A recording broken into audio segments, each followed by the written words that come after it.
Olá, tudo bem? Vamos conversar hoje sobre o sistema de recompensa e a hiperconexão. Qual a ligação desse sistema de recompensa do nosso cérebro com o uso dos meios de comunicação social, da internet nos dias atuais? Para isso, nós precisamos entender como é e o que é o nosso cérebro para entender onde se localiza e como funciona esse sistema de recompensa. O cérebro é um computador central do nosso corpo, localizado dentro da caixa craniana, faz parte do sistema nervoso para onde converge todas as informações que recebemos. O cérebro representa 2% da nossa massa corporal, porém consome mais de 20% do nosso oxigênio, né? Comanda as atividades como o controle das ações motoras, a integração dos estímulos sensoriais e as atividades neuropsicológicas, entre outras. Aqui nós podemos ver a vista lateral e a vista superior. Ele é dividido em dois, o hemisfério esquerdo e o hemisfério direito, né? Aqui fica a frente da testa, aqui fica atrás, aqui fica a frente da testa, aqui fica atrás, e aqui nós temos o lobo frontal, o lobo parietal, o lobo occipital e o lobo temporal.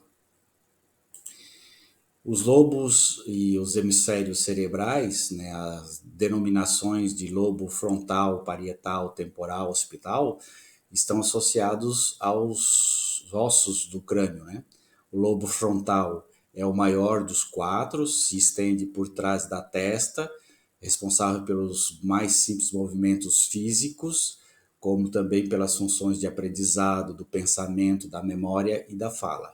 O lobo parietal, localizado por trás do frontal, se estende até a parte posterior da cabeça, responsável pela percepção espacial e pelas informações sensoriais de dor, calor e frio. O lobo temporal localiza-se na base parietal, até a altura dos ouvidos, e é responsável pelos estímulos auditivos. E o lobo occipital é o menor dos quatro, situado na parte posterior do temporal, recebe e processa as imagens visuais. Aqui nós temos onde funciona a funcionalidade do cérebro, as áreas motoras, a área sensitiva, a visão, a coordenação que fica aqui no cerebelo, a memória, a recompensa e o julgamento e, né, o comportamento emocional. Esse roxinho aqui, junto com esse aqui, nós vamos entender por que, que os dois têm a mesma cor e por que, que eles são tão importantes para o que nós vamos estudar hoje. Primeiro começa a... Vamos conhecer um pouquinho a anatomia, né, do nosso cérebro. O cérebro é formado por dois tecidos superpostos, o córtex cerebral mais externo e o mais extenso, de coloração cinzenta, composto pelos corpos celulares dos neurônios e outras células nervosas. O tecido de coloração branca é o núcleo cerebral, rico em fibras nervosas que estabelecem comunicação entre o córtex cerebral e os órgãos sensoriais e os músculos de todo o corpo. A área tegmentar ventral é uma região do cérebro que produz a dopamina. Esta área envia sinais de dopamina para outras regiões do cérebro, incluindo o núcleo accumbens. O núcleo accumbens é uma região do cérebro que é ativada pela dopamina e é responsável pela sensação de recompensa que vem tanto de querer algo como de gostar de algo. Quando queremos ou gostamos de algo, porque isso nos faz sentir bem. Por exemplo, comer algo delicioso ou receber elogios.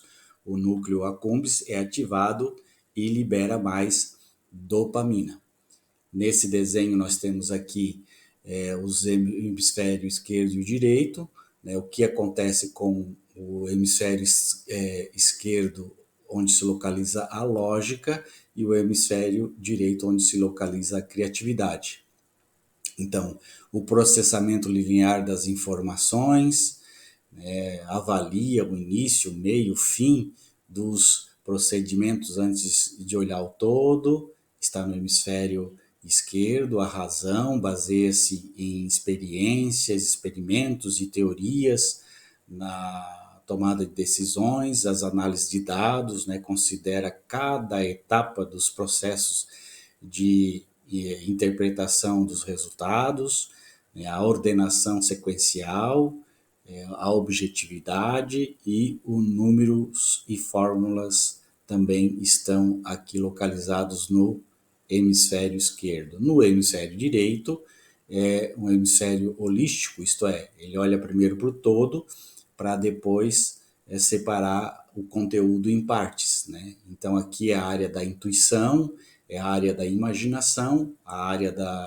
do aleatoriedade, a subjetividade e os símbolos e imagens são localizados, né, as áreas neste lado direito mais rosa. Para compreender o mecanismo de recompensa, como ele funciona, primeiro é preciso entender o papel da dopamina. Ele é um neurotransmissor, né, frequentemente relacionado ao prazer, e é por isso que o mecanismo de recompensa também é chamado de circuito do prazer. De certa forma, a dopamina pode ser definida como um dos principais neurotransmissores por trás da motivação. É ela que faz com que nós busquemos estímulos necessários para a nossa sobrevivência, como alimentos, sono, entre outros. A dopamina trabalha junto com alguns opioides naturais que existem no nosso organismo para proporcionar a sensação de prazer. Quando se trata de mecanismo de recompensa, a dopamina é o principal neurotransmissor desse circuito. Quando existe a perspectiva de uma recompensa por uma tarefa específica, os níveis de dopamina sobem após receber a recompensa. Se ela foi melhor do que o esperado, na próxima vez que for preciso realizar a mesma tarefa, os níveis de dopamina ficam mais altos, fazendo com que a pessoa se sinta mais motivada a realizar a tarefa. O contrário também é verdadeiro. Quando a recompensa é pior do que o esperado, da próxima vez que for necessário fazer uma tarefa, os níveis de dopamina diminuem, fazendo com que tenham menos motivação para realizar essa tarefa.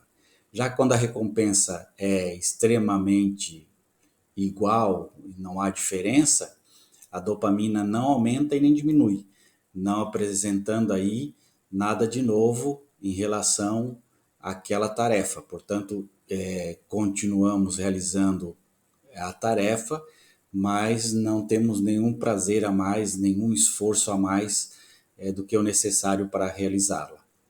A dopamina também ajuda na consolidação de memórias relacionadas a recompensas, melhorando as sinapses na parte do cérebro responsável pela memória e aprendizagem, né, o hipocampo.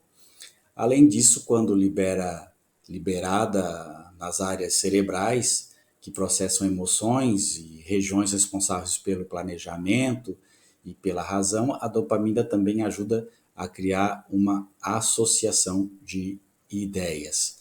Aqui no desenho nós temos o córtex cerebral, o núcleo accumbens, onde ele é localizado, a amígdala também é muito importante, e a área tegmental ventral, que esse circuito é o circuito do prazer. Para compreender o mecanismo de recompensa, como ele funciona, primeiro é preciso entender o papel da dopamina, que é um neurotransmissor relacionado ao prazer. Então é por isso que o mecanismo de recompensa também é chamado de mecanismo do prazer. E aqui nós temos os neurônios dopaminérgicos, né? Nós temos a vesícula cheia de dopamina, ela é a doadora, e o receptor, o neurônio receptor, ele está com as fendas, né, os receptores de dopamina abertos, e a dopamina está aqui na fenda sináptica, e ele é captado e libera o sinal de prazer para o neurônio. Aqui nós temos um exemplo, né? Você vê uma comida e se sente estimulado pelo cheiro da comida, você come essa comida, você então, através do cheiro, do tato, do olfato, do paladar e da audição, você faz esse circuito, né, dopaminérgico funcionar, essas áreas aqui funcionarem, né, e a partir daí a recompensa, a sensação de prazer, e com isso fica gravado no cérebro o que te dá prazer e o que não te dá prazer, o que te dá recompensa e o que não te dá recompensa. O sistema de recompensa cerebral é uma região responsável pelas vontades e a tomada de decisão. Esse sistema é formado por 3 partes importantes do cérebro, sendo elas o córtex cerebral, o núcleo accumbens e a área fragmentar, tendo como consequência a sensação de prazer e de satisfação. A área pré-frontal, que é essa aqui mais rosinha, ela modula a adequação desse comportamento, da frequência e da quantidade do uso da substância ou daquilo que me dá prazer. O mecanismo de recompensa pode ser prejudicado, né? Então, se nós sabemos que o sistema de recompensa é o circuito que causa uma informação relacionada à sensação de prazer e de satisfação, é algo evolutivamente muito antigo e presente em diversos animais, é uma das áreas do nosso cérebro que não desenvolveu, que também é pré-históricos, vamos dizer assim. Os animais também sentem a mesma sensação de prazer, e porque essa área não se desenvolveu, ela continua da mesma forma em nosso cérebro. Então, é importante entender que também esse mecanismo de recompensa pode ser prejudicado, né? Infelizmente, não é um mecanismo impenetrável e pode acabar sofrendo prejuízo em algumas condições. Uma delas é o uso de drogas, de vícios e de compulsões, né? Em geral, as drogas podem alterar o funcionamento desse mecanismo por conta não apenas das substâncias que podem causar o vício, mas também porque o prazer obtido pelo uso das drogas tende a ser muito grande em relação ao trabalho necessário para conseguir utilizá-la. Além disso, algumas drogas podem alterar também os níveis de dopamina liberados em relação às outras recompensas que não seja a própria droga. Um estudo feito de usuários de maconha mostrou que a atividade do mecanismo de recompensa dessas pessoas é produzida quando se trata de recompensas monetárias.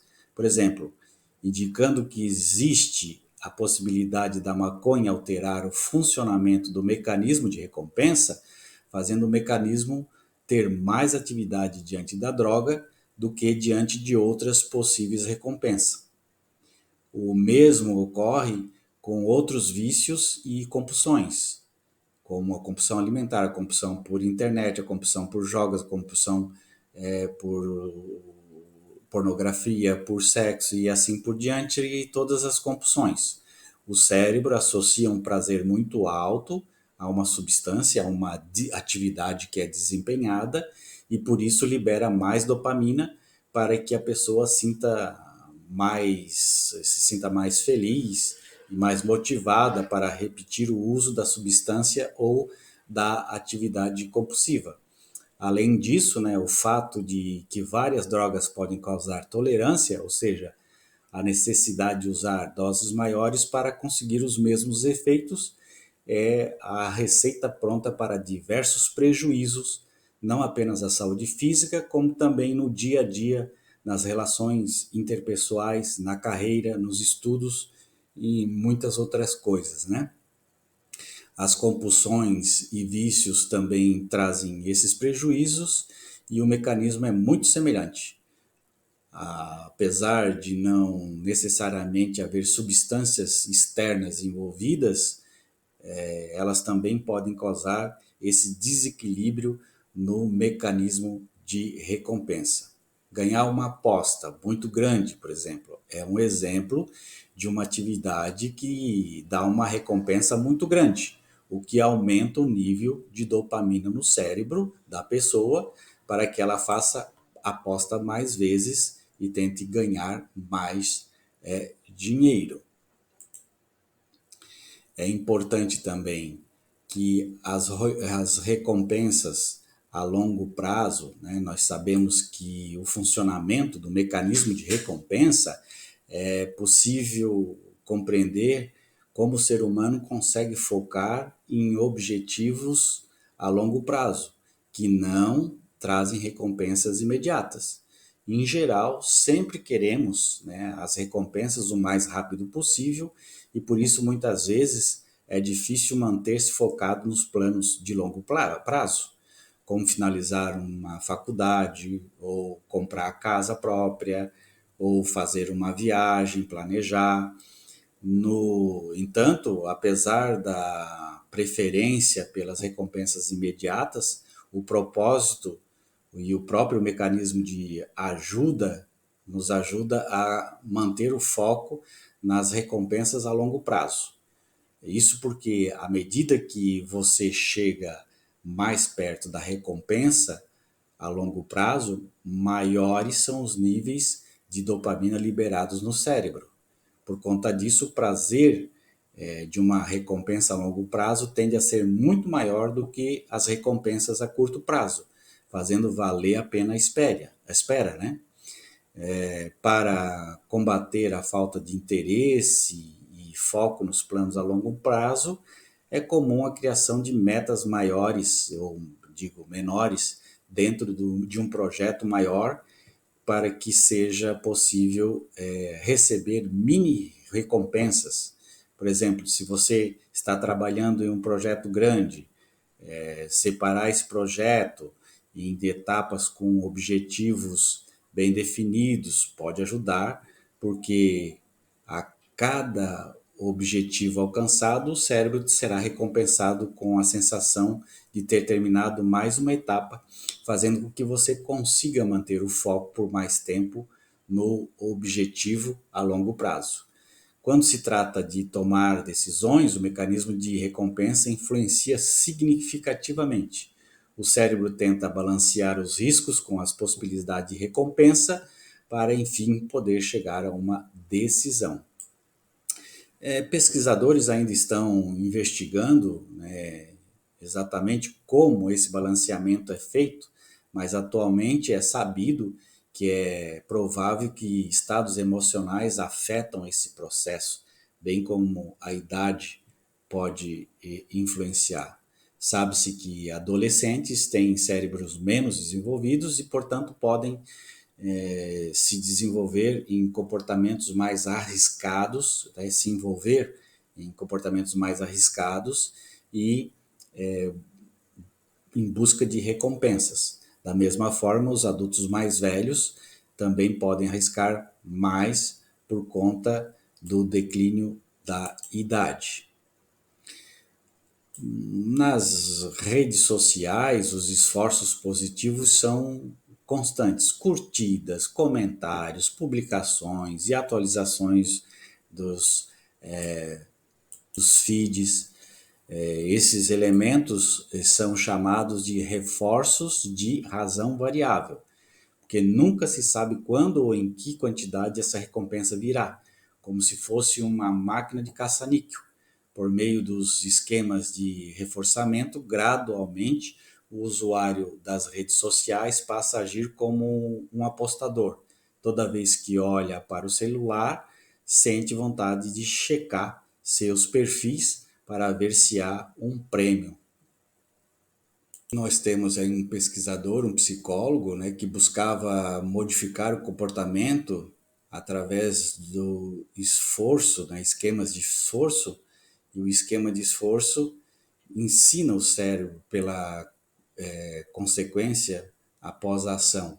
Se determinada ação é classificada como boa, há um estímulo positivo para que o cérebro repita essa ação no futuro.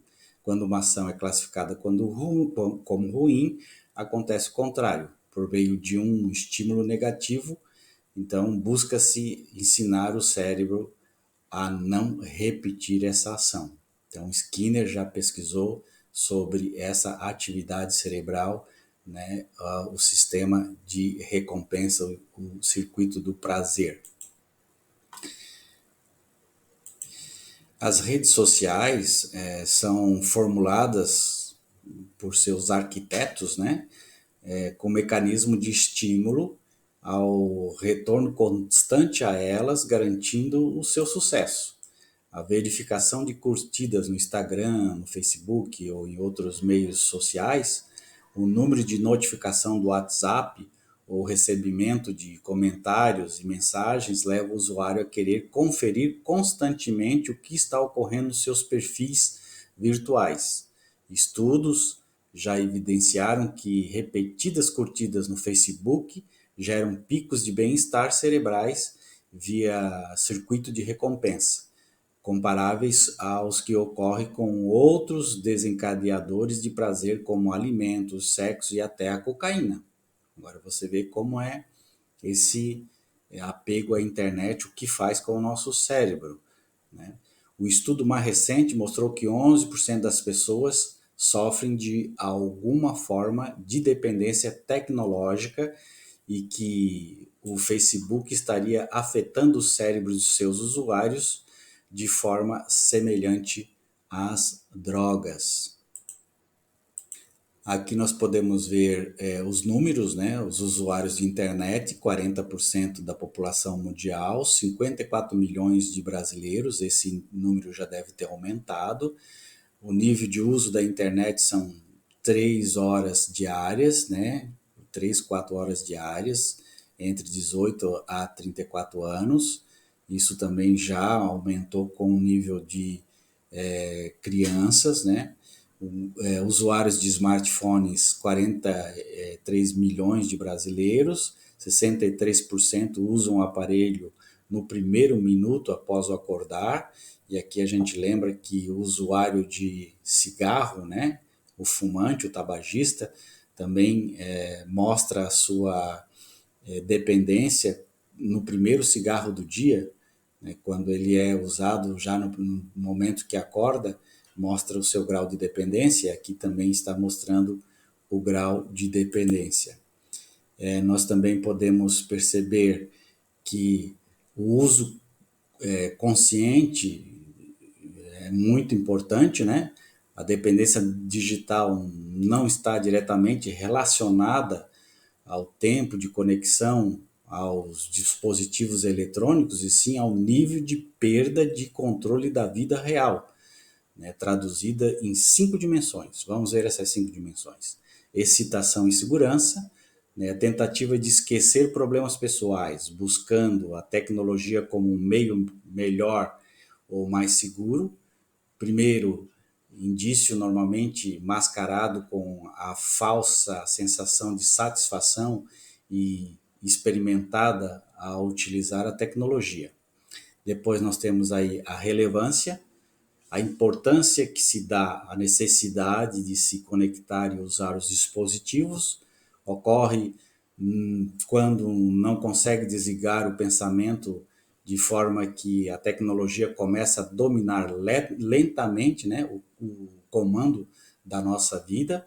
A tolerância, o tempo dedicado, o nível de controle que se tem dela, né, gastam cada vez mais horas para buscar as mesmas sensações experimentadas antes, perde o controle e substitui os programas reais do dia por maior tempo em tecnologia, deixa de sair, deixa de curtir a vida, deixa de ver amigos para ficar ligado à tecnologia, fica muito tempo no computador jogando ou fica muito tempo no celular fazendo vendo as redes sociais, vendo as curtidas e vendo as pessoas que estão ali presentes, né? A abstinência e efeitos, quando não estão conectados ou não conseguem usar certos dispositivos ou aplicativos, tornam-se irritados, ansiosos e com medo, podendo gerar alterações no padrão do sono ou alimentação e ainda sinais de depressão. E, por fim, evidências de conflitos, quando o uso excessivo compromete as relações, a vida real da pessoa. Esse é o momento em que se percebe, né, a evidência de um problema, mas a pessoa se sente incapaz de reduzir ou de parar, podendo comprometer a educação, o desempenho, a vida pessoal deste indivíduo.